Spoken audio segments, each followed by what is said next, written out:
state, do research, check out the back of my plates. I rep so heavy, attack when I take. Still I'm on that for the long run. That name that you got, say the right one. Don't try me, I rap like a python. I'm super nervous because I just had a call with the potential client, and these guys are different league, different level. And by the way, it's Friday night, 7:20 p.m. I don't think I'll go out today. And this client is a big agency who got interest in Rapido, and they want to build a custom solution with inspired by that. But it was also the first time like real sharks of the industry really tested the product. And while we were on the call, while we were testing, I realized that things are not working. Like something is off. Either there is an outage or the backup is falling. I don't know what exactly, like the reporting is failing. And he said, okay, I will give it a fair try, and based on the performance, I will let you know. And I was like, oh my God. So I was deploying some hot fixes, something which I was postponing for a while. I finally deployed. So I hope it was before they touched the app. And I'm just like super curious how it's going to work out. And to be honest, today I wasn't feeling that great. You know, again, this kind of negative talk, which I have very often recently. But my friend told me like, man, you need to be proud that such an agency is testing your product. So yeah, probably I should.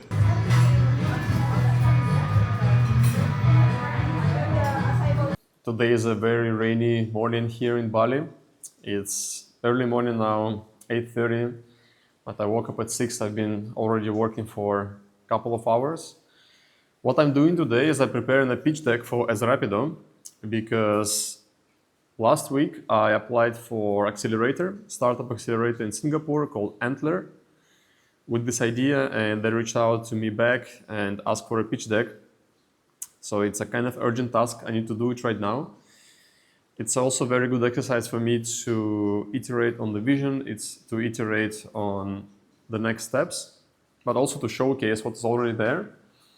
So this idea came to me randomly. I already been in touch with them. It's not the first time I'm applying. However, last time when I applied, I didn't have an idea, and I also think my application wasn't very strong. So I'm curious to give it a shot. On the one hand, it's not originally when I planned for this project, but on the other hand, I see this as a big opportunity because I really love the indie hacker lifestyle. I really love to have freedom and independence, but stepping up into the VC game could be such a massive stretch of what I know about the industry, what I know about startups, what I know about running the business, because this is a totally different level. And also to join the on-site program in Singapore for a few weeks, get to know this market, get to know the people there. I also see it as a big opportunity. I had this conversation with my friends regarding VC and regarding raising money for a startup, because it has been the only way for many, many years actually to scale your company. But now there is very strong evidence of alternative approach, that you do everything in a bootstrapped way without raising money, leveraging AI, leveraging remote work, leveraging global workforce. And ultimately, you can actually get to the same results. And you don't really have to choose between them, right? You can start with one model and then continue with another, and the other way around. And usually entrepreneurs on their journey, they have a few different attempts. They did VC startups, they did bootstraps and everything.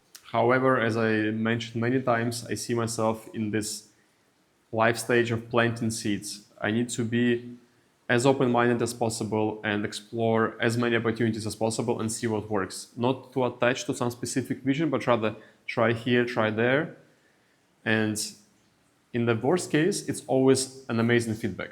Every conversation with potential client, any kind of feedback on the product, on the service, is always opportunity to improve. So I will focus on this right now. I downloaded some templates from famous funds in Silicon Valley regarding the points I should address. And who knows, maybe this morning will be a start of another journey for me and for Rapido as well. My money grown, project grown, feel at home, got the juice, minute made. I'm calling game in his face, soon as Slim hit a J, renegade.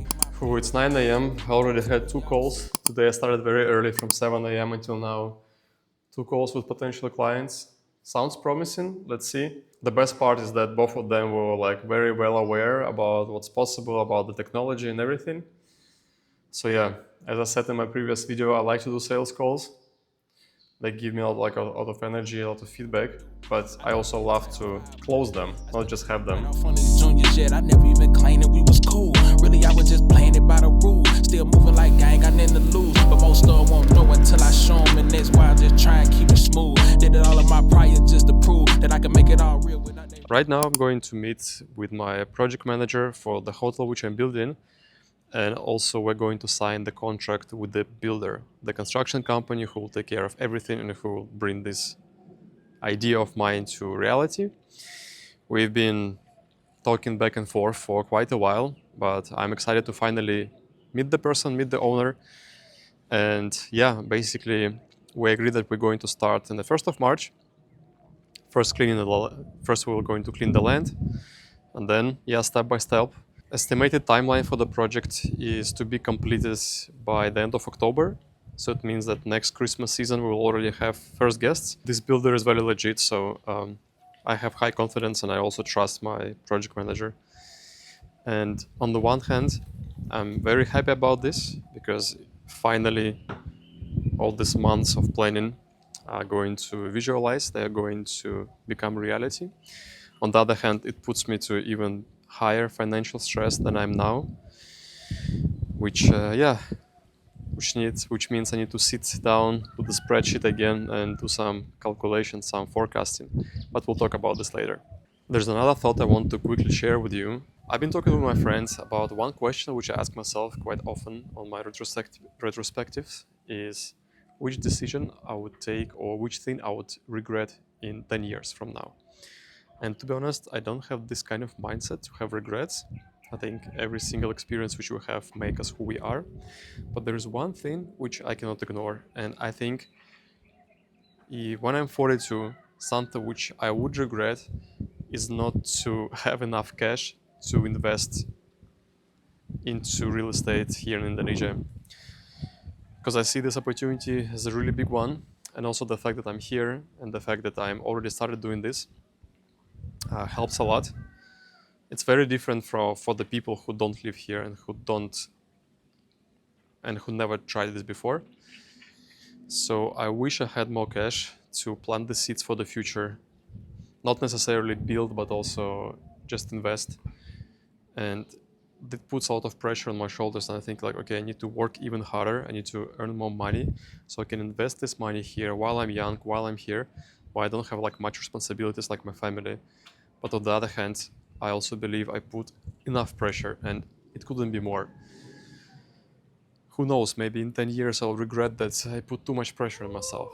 Maybe I will regret that I didn't allow myself to enjoy as much as I should.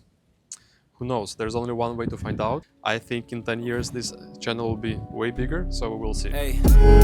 Emotional trauma with a prima donna gasping when she see the commas, laughing to conceal the monsters. I feel like Kanye when he lost his Donda. When my father left me, you were there to heal the pain I conquered. I never pay you back for what that meant to me. Some scars just fade physically but never leave mentally. It's where people spiritually connected turn to enemies, and memories turn to villain origin accessories. Just a signature? You should put the signature, and I would put like from the first page and the last page here with the drawings.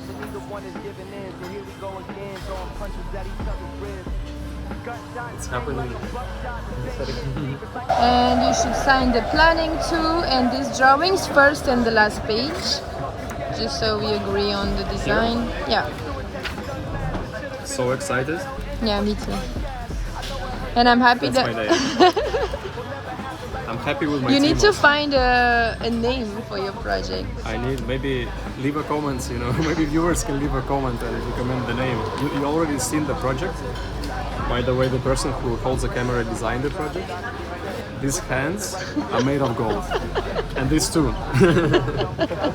And you should sign the planning too, that's important. So basically we have the ideal end of October. It's like the ideal because it's a birthday of my sister, so let's aim for that. And we celebrate in the hotel. Awesome. Thank you. Thank you so much. I'm really, really excited. Yeah, me too. Finally, it's happening. Yay! So many ideas, so many dreams about this place, and it's finally going to life. Know it ended bad. Forward thinking, haunted by the habits of my past. Precious moments with you, girl. You even met my dad. And any girl after you won't ever have the pleasure. So I guess it's part of why I got in a really decent shape in the last couple of months. All the guys notice, but sadly girls don't notice, or they don't tell at least. But on the other hand, I also see that fitness-related content doesn't have much feedback here on this channel. So let me know if you would like to see more about my training, about my nutrition, and just to show you where I'm coming from. This is how I looked 2 years ago. Yeah, I'm constantly learning, constantly improving, constantly trying something new. And today I'll do squats. Let's do it together. I never lifted this weight in my life, so it's 85 kilos. I recently maxed out my deadlift to 105 kilos. It was actually quite manageable, so I think I'll increase. For the context, my goal is not to get bulky. My goal is to stay lean and to stay efficient. That's why maybe the numbers are not that crazy, like they're not that high. But I think for my body mass and for my general state, I think it's quite good. So let's do it together. Ooh. Yeah, let's go. Usually the first one the hardest.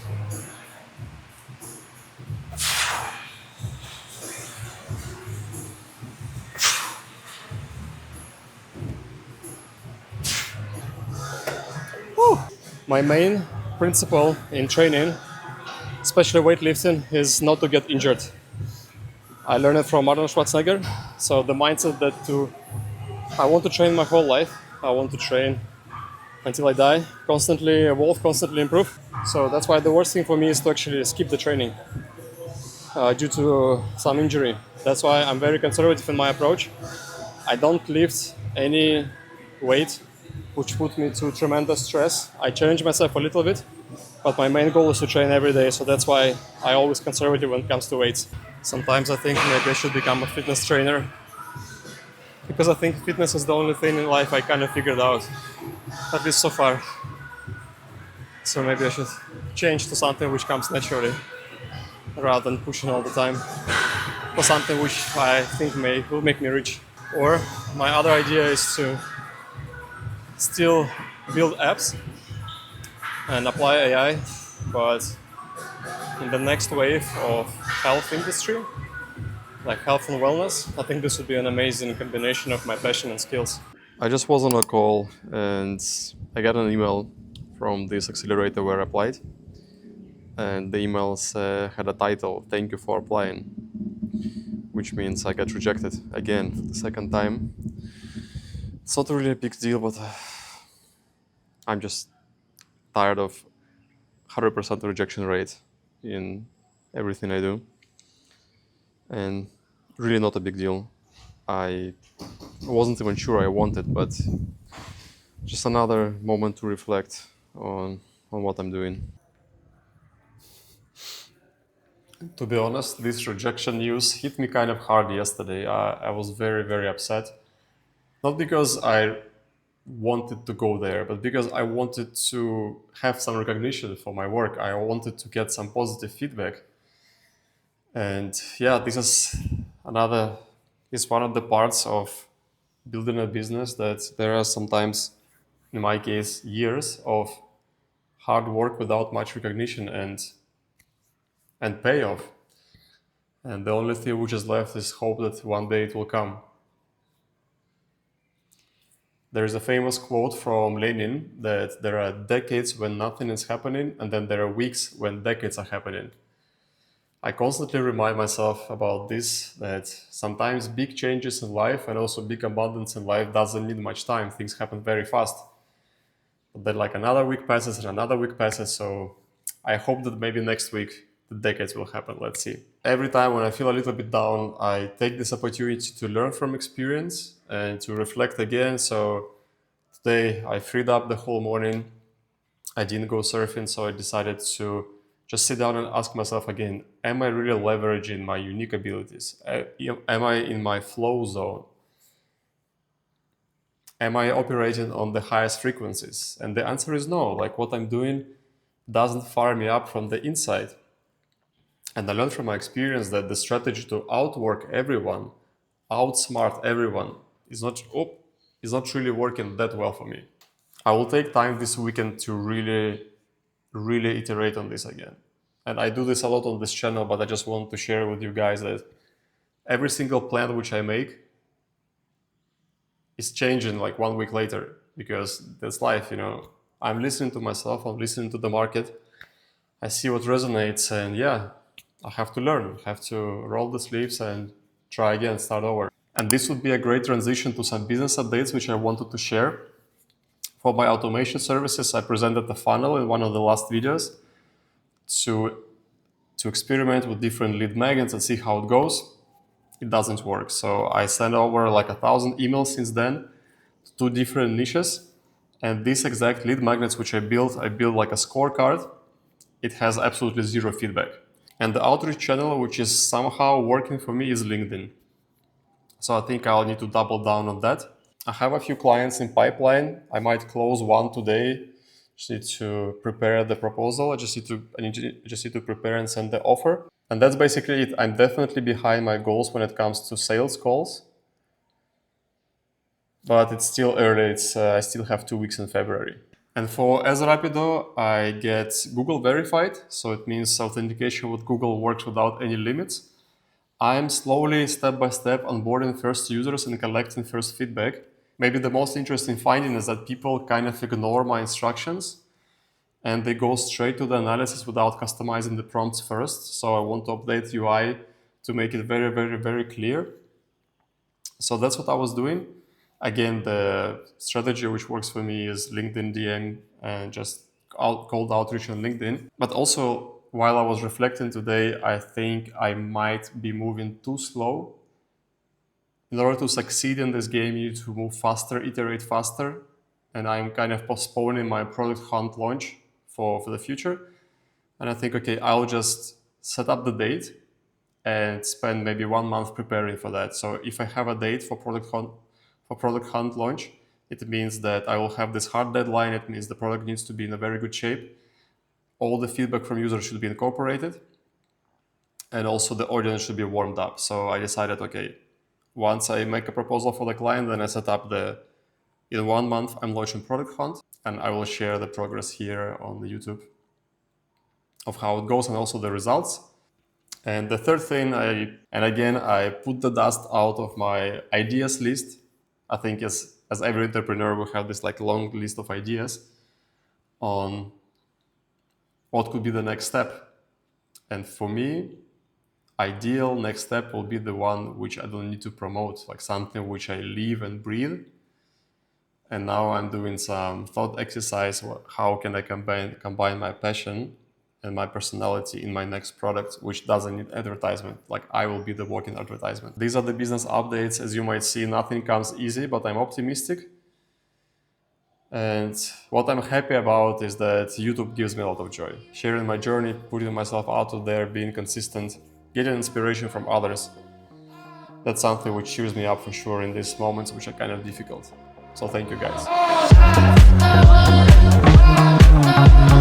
It's 7 a.m. I just woke up half an hour ago, but I couldn't hold my excitement because I know what's about to happen. I checked before I went to sleep, but I'm excited to check it now together with you. I haven't seen it yet. 1,000 views.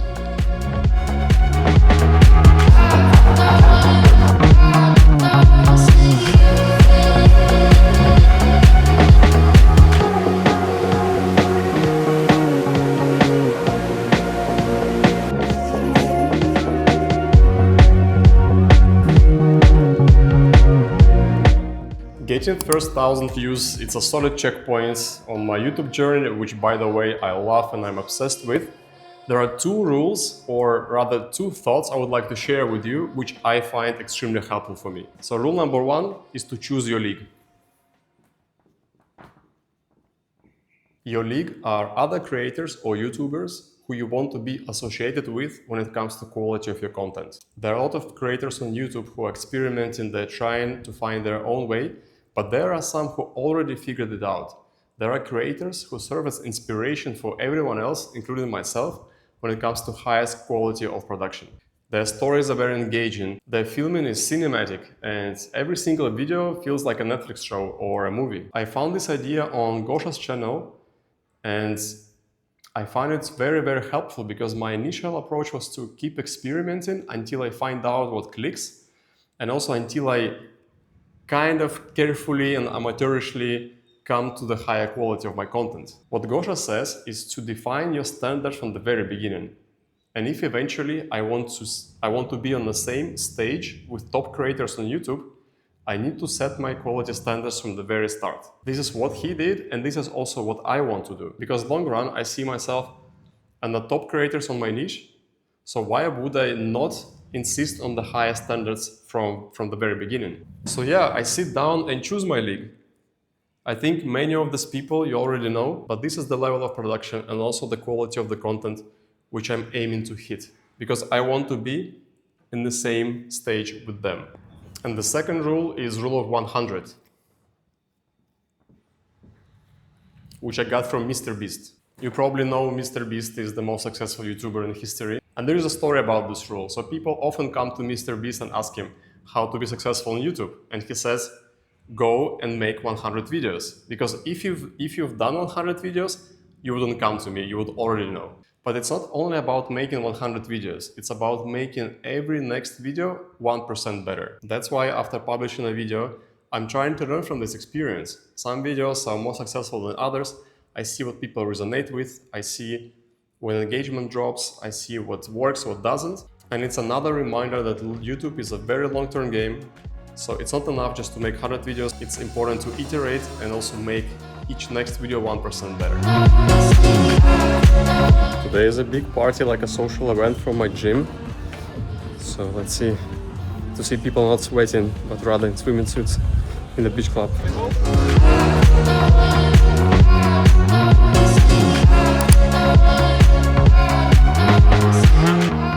For me, surfing this spot is such a spiritual experience. It's really like cleansing, to be honest. Maybe it's because of nature, maybe it's just because it really feels like a place of power, but every time I go there, like really all my problems, they just evaporate. I go back full of ideas, full of inspiration, and today, but also sometimes it happens that like I'm so excited about some idea that I really run up to make a note or to call a friend and share this idea.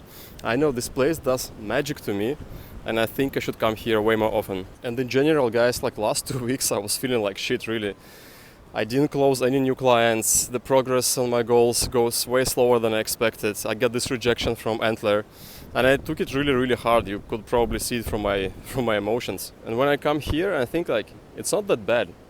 I have clients in pipeline and I'm going to close them. I'm still getting some progress with my apps and with my vision and with all the projects I'm doing.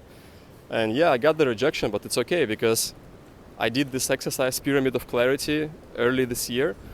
And I told myself I will have a lot of rejections because I will try a lot of new things. So it means a lot of people will say no to me, and it's fine.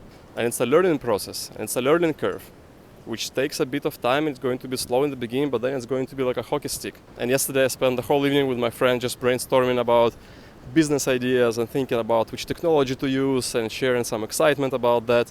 And I think like, I'm crushing it. Let's keep the spirit high. Let's keep surfing. Yes, rejections are bitch, and it's very difficult. Rejections from clients, rejections from accelerators, rejections from women. Very, very painful. It hurts, but that's, diamonds made under pressure. And the only way to lose is to give up. So we're not going to lose, right? And on this positive note and on this beautiful place, I'll wrap up the video. Thank you so much for watching. Next week is my birthday. I'm turning 32. Really excited about that. And even though there's a lot of self-doubt, a lot of negative self-talk about age, it's a beautiful age. I'm really enjoying every single day of being 31 and now 32. And yeah, stay tuned, subscribe to this channel, let me know in the comments if there's anything you would like to learn more. I read all of them. I will see you very, very soon. Have an amazing week ahead.